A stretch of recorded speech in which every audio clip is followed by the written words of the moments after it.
आइए आज 2019 का सेट नंबर 7 जो है हल करते हैं। Class 12th UP board, class 12th UP board. पहला देखिए आया पॉलिटिकली एंड इकोनॉमिकली। ये जो है आपका आया है the heritage of India by L Basham, वहाँ से आया है।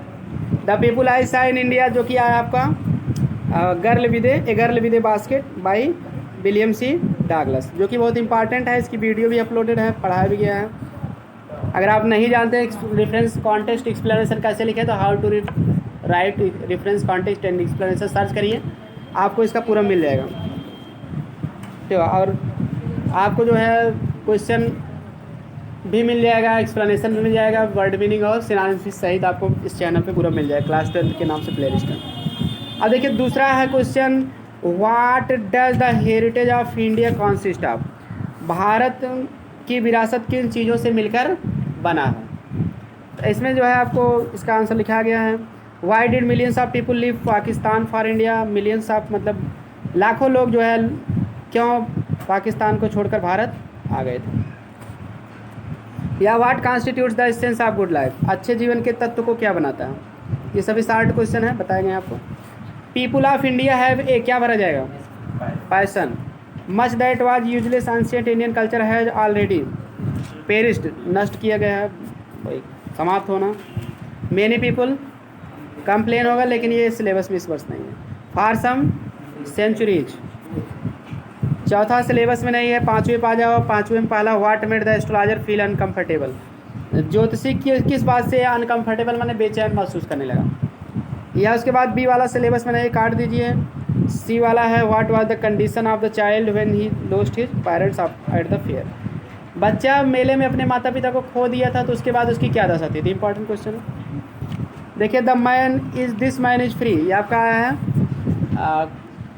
पार्ट 1 है, the character of a happy life by sir Henry Wotton. इसको बताया गया है, वीडियो भी अपलोडेड है इसकी। इंपॉर्टेंट है, बहुत इंपॉर्टेंट है।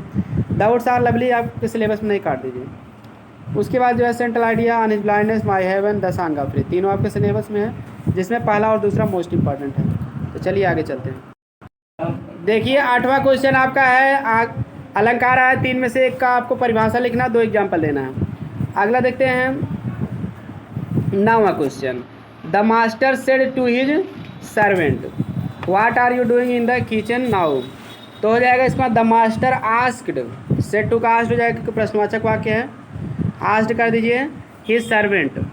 उसके बाद व्हाट का व्हाट ही रहेगा, कंजक्शन का काम कर देगा। यू का ही कर दो सर्वेंट के अनुसार, आर का वाज। तो what he was doing in the kitchen, now का क्या हो जाएगा, देन हो जाएगा। बात समझ में आया, नाउ का देन। हाँ फिर सुन लो, the master asked his servant what he was doing in the kitchen then. दूसरा देखते हैं, the saint said to his peoples. तो इसमें सीधी सी बात एडवाइज्ड कर दीजिए, interrogative sentence advise. The saint advised his pupils, अपने शिष्यों को संत ने सलाह दिया, क्या सलाह दिया, टू बी क्वाइट, शांत होने का, एंड लिसन टू, मी का हिम हो जाएगा, carefully, clear, and listen to him carefully, clear. फिर सुन लो, the saint advised his pupils, यहाँ आर्डर्ड का भी प्रयोग गलत नहीं होगा, वैसे एडवाइज्ड बेटर माना जाएगा। अपने शिष्यों को सलाह दिया कि टू बी क्वाइट, कि वह शांत रहे, and listen to him carefully, और शांतिपूर्वक उन्हें सुने, क्लियर। तो एडवाइज कर सकते हो और कमांडेड भी कर सकते हो, तो कोई दिक्कत नहीं है। अगला कंडीशन के अनुसार दोनों से। रवि वर्कड हार्ड, तो he could not get good marks, simple sentence आपको करना है। तो अब इसमें सिंपल सेंटेंस के लिए आपको करना पड़ेगा इन स्पाइट ऑफ, क्योंकि कठिन परिश्रम किया हुआ नहीं पा सका नंबर, तो बात का विरोध हो रहा है, इसलिए इन स्पाइट ऑफ। हम यही कहेंगे कठिन परिश्रम करने के बावजूद भी रवि अच्छे नंबर नहीं पा सका, ऐसे कहोगे आप। तो इन स्पाइट ऑफ। उसके बाद वर्किंग हार्ड, वर्क हार्ड का एनजी फॉर्म कर दो, वर्किंग हार्ड, कामा, ही की जगह अब रवि रहेगा, क्या रहेगा, Ravi. In spite of working hard Ravi could not get good marks, clear. In spite of working hard Ravi could not get good marks. अगला some people die for some noble causes, they are honoured by everyone. तो इसमें आपको करना क्या है कि complex बनाना है। तो आप ऐसे करो, सम पीपुल के बाद हु लगा दो। कुछ लोग जो डाई फॉर सम नोबल काज, किसी श्रेष्ठ कारणों से मर जाते हैं, उसके बाद आप यहाँ कामा लगा के दे हटा देना, are honoured by every one, क्योंकि देख लिया आप हु लगा चुके हैं ऑलरेडी, तो दे हट जाएगा। Some people who die for some noble causes comma are honoured by every one. अर्थ होगा कुछ लोग जो श्रेष्ठ कारणों, किसी श्रेष्ठ कारणों के लिए मरते हैं, प्रत्येक व्यक्ति के द्वारा सम्मानित किए जाते हैं। क्लियर? आगे transformation. None but a coward would flee from the duty. सिर्फ कायर ही कर्तव्य से भागेगा, या कोई नहीं सिर्फ कायर, बट में सिर्फ ही होता है। तो यहाँ नन बट या मतलब कि ठीक है नथिंग बट आता तो हम ओनली का प्रयोग कर देते हैं, तो ओनली कर दो यहाँ। Only a coward would flee from the duty, केवल कायर ही भागेगा ड्यूटी से। एफर्मेटिव करना मतलब कोई नहीं सिर्फ कायर भागेगा, कहने मतलब केवल कायर भागेगा। नन बट को हटा के हम ओनली कर देते हैं, अगर सेम टू सेम वाक्य सब कुछ वही लिख देंगे। बस नन बट के ओनली कर दो, उस आगे सब कुछ जो वैसे लिख के फुल स्टॉप करो, अफर्मेटिव हो गया और अर्थ भी वही रह गया। Clear? His behaviour astonished them, तो पहले हो जाएगा दे, उसके बाद वर हो जाएगा या वेयर जिसको आप कहते हो, astonished, they were astonished at his behave, हाँ sorry at her behaviour, at her behaviour. अब यहाँ क्या है कि एस्टॉनिश, सरप्राइज्ड, वंडर, इन सभी के साथ एट लगता है। आश्चर्य करना की जितनी अंग्रेजी रहती है उसके साथ क्या लगेगा, आश्चर्य करना या आश्चर्यचकित होना, एट लगता है, फिक्स प्रीपोजिशन। ठीक ना? एक्सीलेंट में आपको मिलेगा एस्टॉनिश, सरप्राइज, उनके साथ क्या लगेगा, एट लगता है। They were astonished at his behaviour, ये इसका आंसर होगा। चलिए करेक्ट करिए आप, सिंटैक्स देख लेते हैं। मिल्क इज प्रेफरेबल, देन हट के क्या हो जाएगा, टू। प्रीफर और प्रेफरेबल साथ टू लगता है। What are you doing such since morning, तुम सुबह से क्या कर रहे हो, तो गलती क्या है इसमें, आर नहीं रहेगा, हैव यू, हैव, ठीक है, व्हाट हैव यू बीन रहेगा, क्योंकि परफेक्ट कंटिन्यूअस में लिखा जाएगा सिंस या फॉर वाला वाक्य। और एक बात यह भी जान लो, सब्जेक्ट जो है आधी सक्रिय के बाद आ जाता है। What have you been, not रहता तो नॉट बीन होता, हैव बीन भी इकट्ठा मत लिखना क्योंकि इंट्रोगेटिव वाक्य है। What have you been doing since morning, तुम सुबह से क्या कर रहे हो। ठीक, अगला है the news, this news is very good to be true, तो यह समाचार इतना अच्छा है कि यह सत्य नहीं हो सकता है। क्लियर? तो यहाँ very good to be true नहीं रहेगा, वेरी हटा के टू करना पड़ेगा, too good to be true, क्योंकि गुड एडजेक्टिव है, उसके बाद to plus first form to भी है, तो too good to be true. Clear? चलिए आगे, द सन गिव्स, यहाँ हो जाएगा, सन के पहले जान ही रहे हो द लगता है, आगे सब कुछ सही है। The sun gives us life, light and life, सूर्य हमें प्रकाश और जीवन देता है। चलिए मुहावरे आ जाते हैं, मुहावरे देखते हैं। किथ एंड किन माने क्या होता है, सगे संबंधी कह दो या परिचित और संबंधी कह दो। क्लियर? तो वह किथ माने होता है सगा कोई, किन माने भी संबंधी या रिश्तेदार। क्लियर? किन माने संबंधी रिश्तेदार, तो इस किथ एंड किन, किथ मतलब सगा, किन माने संबंधी, सगा और संबंधी या परिचित और संबंधी, तो बहुत आराम से याद हो जाएगा। इसका मतलब ये होता है। रेड लेटर डे माने महत्वपूर्ण दिन होता है, इतना महत्वपूर्ण है कि उसको लाल अक्षरों से लिखा जाए। कोई खास करके कोई समारोह होता है, शादी विवाह उत्सव होता है, तो इस तरह से लिखा जाता है। क्लियर? क्योंकि वो महत्वपूर्ण दिन होता है। ठीक, इंड इन स्मोक माने क्या होता है, असफल होना, असफल होना या हवा में उड़ जाना, यानी कि असफल होना। इंड माने होता है अंत, स्मोक माने होता है धुआं। अगर कोई चीज़ कहते ना कि धुआं धुआं हो गया, मतलब वो असफल हो गया। क्लियर?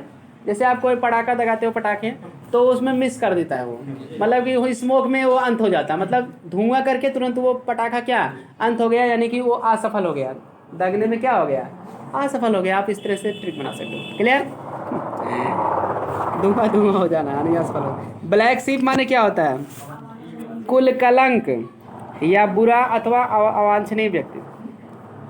बुरा व्यक्ति, अवांछनीय व्यक्ति कहते हैं ना, ये कुल कलंक है, कुल में खानदान में, मतलब वो काम एक नहीं करते हैं, पैसा हमेशा खर्च करते हैं, काम के नकाज के 2.5 सेर अनाज के, ऐसे व्यक्ति को कहते हैं कुल कलंक। क्लियर? तो यही मतलब ब्लैक शीप होगा उसका, इसका भी हिंदी वही है। क्लियर? अब देखिए, काम के नकाज के, दुश्मन अनाज के कहो या 2.5 सेर अनाज के, तो यहाँ अवांछनीय व्यक्ति या कुल कलंक कहते हैं ब्लैक शीप। अब देखिए क्या है कि अवांछनीय मतलब कि जो अपने मन का ही करे। क्लियर? कुछ अब यहाँ क्या है, याद कैसे होगा? ब्लैक माने काली, शीप माने भेड़। काली भेड़ जो होती है, जैसे अब भेड़ों की क्वालिटी क्या होती है कि जैसे एक भेड़ जिधर गई, अगर एक कैसी कुएं में कूद रही ना, तो सब उसी में कूद जाएंगे, मतलब उनको सेंस नहीं होता क्या करना चाहिए क्या नहीं करना चाहिए। तो एक अगर जिधर जाएगा उधर दूसरे भी, मतलब काली भेड़ की क्वालिटी जिसमें हो, यानी कि वो उसके पास अपने समझदारी इसमें काम न करें। क्लियर? यानी कि अवांछनीय व्यक्ति। अब समझ गए ना? कुल कलंक। अब देखते हैं फ्रॉम हैंड टू माउथ माने क्या होता है? बड़ी कठिनाई से जीवन निर्वाह करना। बड़ी कठिनाई से जीवन निर्वाह करना या गुजारा करना, मतलब बहुत कठिनाई से जीवन बीत रहा है किसी का। तो याद कैसे होगा? हैंड माने हाथ, माउथ माने मुंह, मतलब हाथ से आप उतना ही काम कर पा रहे हो, हाथ से काम कर रहे हो लेकिन मुंह तक आपके भोजन केवल मुंह में जाने भर का काम आपका हो पा रहा है, इतना ही पैसा मिल रहा है कि हाथ से काम तो कर रहे हो लेकिन उतना ही पैसा मिल रहा है कि आपके मुंह में केवल भोजन जा सकता है, मतलब खाने भर का केवल भोजन मिल रहा है, यानी कि आपका बड़ी कठिनाई से गुजारा हो रहा है। क्लियर? चलिए अब एंटोनिम्स देख लेते हैं।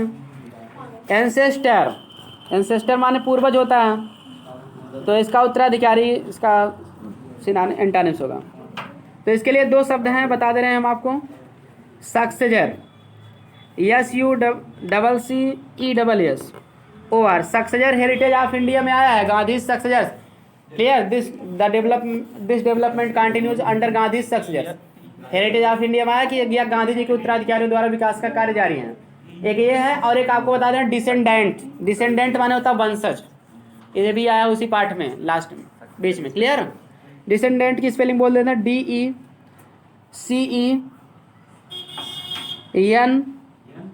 DECENDANT। डिसेंडेंट माने भी होता वंशज। वंशज का मतलब जैसे उत्तराधिकारी जो उसके बाद वाले वंश होंगे। क्लियर?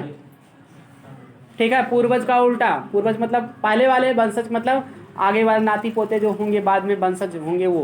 क्लियर? ठीक? हाँ, तो आप सक्सेजर कर दो, सक्सेज लिखिए OR, या डिसेंडेंट कर दो। क्लियर? चलिए आगे। ऑप्टिमिस्ट माने आशावादी होता है, तो इसका कर दो पेसिमिस्ट। ऑप्टी की जगह PESSI कर दो, पेस्सी कर दो, बस मिस्ट रहने दो। पेसिमिस्ट माने होता है निराशावादी। क्लियर? इंडस्ट्रियस माने क्या होता है? परिश्रमी। लेजी माने आलसी। चलिए सिनोनिम्स बताइए। पैराडाइज मीन्स क्या होगा?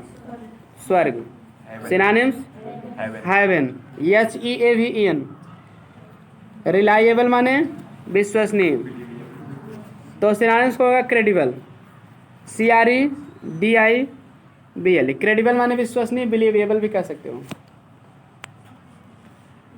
सफिशिएंट माने पर्याप्त, एनफ माने पर्याप्त, ENOUGH। वैसे आप एम्पल भी कह सकते हो, एबंडेंट भी कह सकते हो। क्लियर? लेकिन एनफ एकदम एग्जैक्ट सिनोनिम्स है। क्लियर? अब देखते हैं वन वर्ड सब्स्टिट्यूशन बताइए। That is contrary to law, जो कानून के विपरीत हो उसको हम क्या कहते हैं? इलीगल। बिल्कुल सही, ILLEGAL। दूसरा that can not be corrected, जिसे ठीक ना किया जा सके। Incorrigible, INCORRIGIBL। कई बार बताया गया। इनकॉरिजिबल माने जिसे सुधारा ना जा सके या असुधार्य। क्लियर? अगला, a disease which spreads by contact, जो बीमारी छुआछूत से फैलती, कांटेक्ट माने छूत से, उसको कहते हैं छूत से फैलने वाली बीमारी, कंटेजियस कहते हैं। इसका 2 मतलब है, दोनों हम बता दे रहे हैं। 2 शब्द है इसके लिए, CONTAGIOUS। कंटेजियस माने छूत से फैलने वाली बीमारी, कोरोना भी तो कंटेजियस है। क्लियर? छुआछूत से फैल। अब देखिए इसको टच कर दोगे। अब देखिए इन्फेक्शस, INFECTIOUS, CTIOUS। इन्फेक्शस माने भी होता है संक्रामक या छूत से फैलने वाली। तो आप इन्फेक्शस भी कह सकते हो, कंटेजियस भी कह सकते हो। बात समझ गए ना। इमिनेंट माने क्या होता है, प्रसिद्ध या प्रख्यात, प्रसिद्ध या प्रख्यात। और इमिनेंट माने दूसरा IMMI रहेगा तो क्या होगा, शीघ्र होने वाला या शीघ्र घटित होने वाला, शीघ्र होने वाला या घटित होने वाला। क्लियर। चलिए अब ट्रांसलेशन भी देख लेते हैं। आशा के बिना मानव जीवन असंभव है। लिखो, ह्यूमन लाइफ इज इम्पॉसिबल। मानव जीवन असंभव है। कौन असंभव है, मानव जीवन। तो सब्जेक्ट जिसके बारे में बात किया जाएगा पहले उसको लिखना चाहिए। Human life is impossible without hope. आशा के बिना मतलब without hope. Human life is impossible without hope. Human life is impossible without hope. हो गया। यदि आशा ना होती तो मनुष्य का जीवन बड़ा बोझिल और दुखमय हो जाता। लिखो, if there is no hope, no hope, नहीं, यदि आशा ना होती, नहीं सुनो, इस तो बेटर नहीं माना जाएगा। क्लियर। तो यहाँ if there were no hope का, तो क्योंकि काल्पनिक वाक्य है ना, वर लगाना ज़्यादा बेटर मानेगा, होता क्या अंग्रेजी। Clear. If there were no hope, were no hope भी कर सकते हो, इज भी वैसे कर सकते हो क्योंकि ये प्रेजेंट का भी सेंस ले सकते हैं, आज भी आशा है इसलिए इज भी सही है। Clear. If there is no hope या वर भी दोनों चल जाएगा इसमें। क्लियर। कामा, हाँ, मानव जीवन दुखमय हो जाता। तो ह्यूमन लाइफ, मानव जीवन वुड हैव हो जाता, मतलब वुड हैव बीन हो जाता। Would have been, would have been माने हो जाता या हो गया होता। Would have been, would have been मतलब हो गया होता। तो अब उसके बाद देखिए, बड़ा बोझिल और दुखमय। तो बोझिल का अंग्रेजी लो बर्डनसम। बर्डनसम माने, बर्डन माने क्या होता है, भार या बोझ। क्लियर। तो बर्डनसम कर दोगे तो बोझिल हो जाएगा, बड़ा बोझिल मतलब ज़्यादा बोझिल होना। तो would have been burdensome and sorrowful. दुखमय मतलब दुखी, burdensome and sorrowful. Clear. Sorrowful तो मिजरेबल भी लिख सकते हो। क्लियर, अगर इसको ना लिखे तो। अच्छा, विद्यार्थी साल भर कड़े परिश्रम करते हैं। लिखो, द स्टूडेंट्स वर्क हार्ड। विद्यार्थी वर्क हार्ड माने कड़े परिश्रम करते हैं या कठिन परिश्रम करते हैं। हाँ, साल भर लिखला, the whole year. Whole year कह दो या थ्रू आउट द ईयर भी कह सकते हो। होल, होल में WH रहेगा, HO नहीं रहेगा, WHOLE, होल ईयर या थ्रू आउट द ईयर। ठीक है। केवल इसी आशा पर कि, लिखो, only with one hope that. केवल इसी आशा पर कि वे सफलता, ठीक है, का मुख देखेंगे। ओनली विथ वन होप, इसी आशा पर मतलब केवल एक ही आशा पर। Only with one hope that,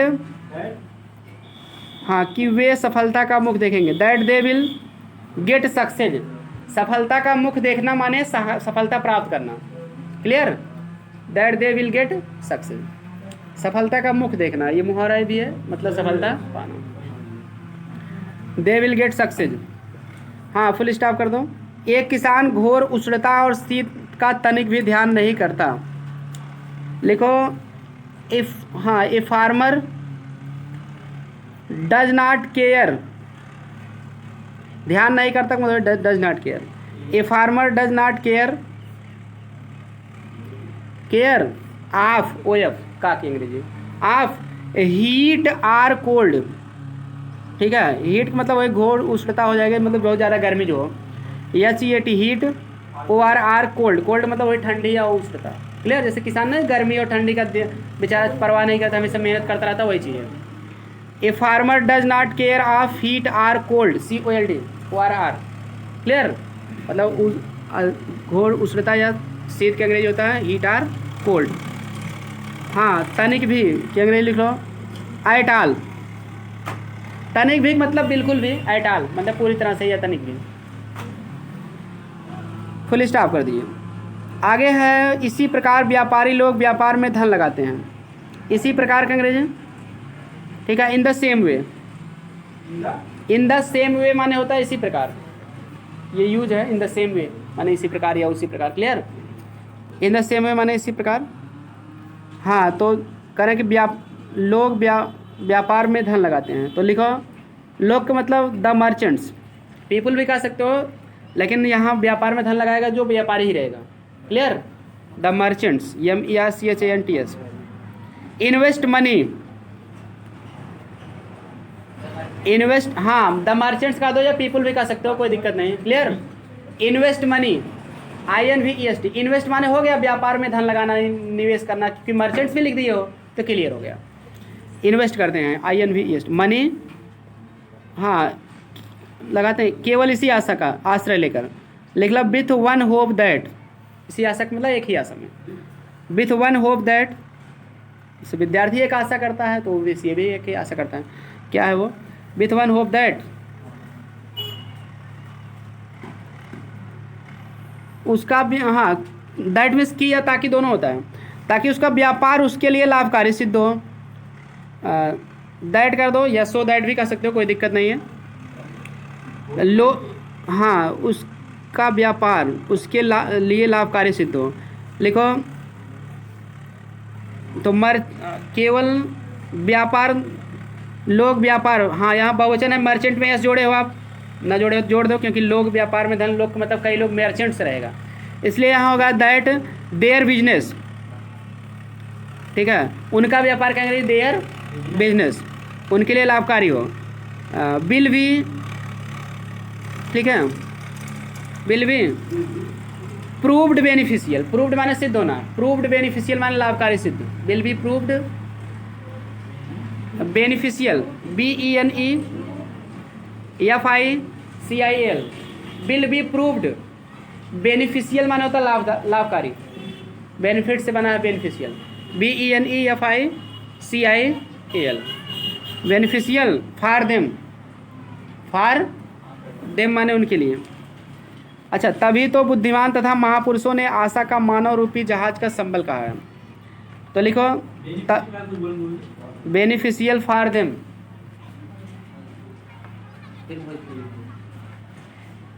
for them full stop. तभी तो बुद्धिमान तथा महापुरुषों ने आशा का मानव रूपी जहाज का संबल किया। तभी तो मतलब इसीलिए। सो लिख लो खाली, बस सो लिख दो, जानना है तो तभी तो का लिखना ही चाहो तो दिस इज देन भी कह सकते हो। क्लियर? इतना लिखना पड़ेगा या तो सो, दोनों चलेगा। बुद्धिमान तथा महापुरुषों ने, लिखा the wise and great persons, the wise and great persons, महापुरुष मतलब महान लोगों, देखना the wise and great persons ने आशा का मानव रूपी जहाज का संबल कहा है। पर्सन्स हैव कॉल्ड माने कहा है, होप, हैव कॉल्ड होप, आशा को कहा है, क्या कहा है? मानव रूपी जहाज का संबल। Hope as the tug, TUG, as the tug TUG of the ship. Tug माने होता है संबल, TUG टग, TUG टग में संबल होता है, tug of the ship, SHIP। जैसे टग क्या होता है कि जैसे उसमें जहाज में लगा रहता है, आप इसको लिए गूगल पे आप सर्च करोगे इमेज ऑफ टग तो तुरंत आ जाएगा। उसमें जो है खींचने, टग का दूसरा अर्थ होता है खिंचाव या बल से खींचना, जिससे जहाज को खींच कर रोका जाता है, चलाया जाता है। Clear? Tug of Sambal, TUG tug of, sorry tug of the ship, tug of the ship माने जहाज का संबल। तो चलिए फिर आज की वीडियो में इतना ही। वीडियो पसंद आए तो लाइक, सब्सक्राइब और शेयर करें। एक बात ये भी बता दे रहे हैं, इसके बाद आपको अनसीन पैसेज जो इसमें आया है वो जो है इम्पॉर्टेंट है। सम पीपल थिंक, इसके पहले उसकी वीडियो हम बना दिए हैं, इसलिए आपको नहीं बता रहे हैं। क्लियर? सम पीपल थिंक, ठीक है ना। ये वाली अनसीन पैसेज आगे है तो आपको हल कराया गया है। 13, 14, 15, 19, 20 में आया है, कई बार आया है। तो चलिए फिर, इसलिए वीडियो पसंद आए तो लाइक, सब्सक्राइब और शेयर करें। मिलते हैं नेक्स्ट वीडियो में। Thanks for watching this video.